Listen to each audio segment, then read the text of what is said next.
Hey everybody, so today we are installing two brake kits from LEED. We're going to install disc brakes on the front of the 72 Demon and on the front of the 67 Coronet RT.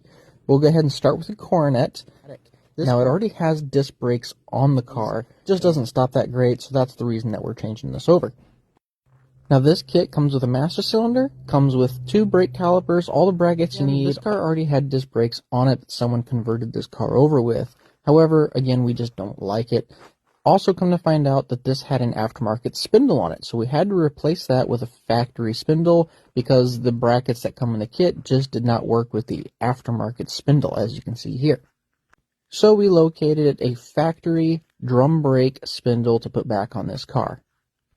With the B-body application, the brake calipers do face forwards towards the front of the car, bolts in, easy peasy, right through the original lower ball joint and a couple bolts on top.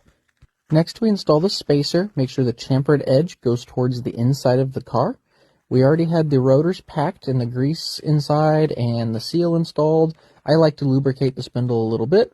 We assembled everything, put our cotter key in, we put our dust cap on, and move on to installing the caliper next. Now there's these two spacers that go between the knuckle and the caliper.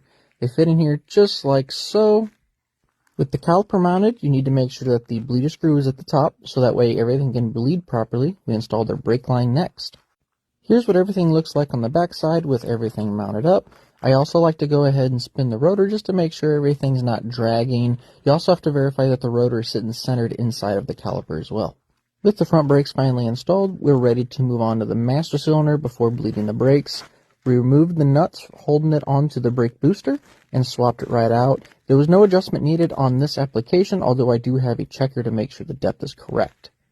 The tire and wheel combination we have here is a 14-inch, and it does clear. A lot of the disc brake kits from LEED do fit the smaller application wheels. We scrapped out all these old junk parts and took the Coronet out.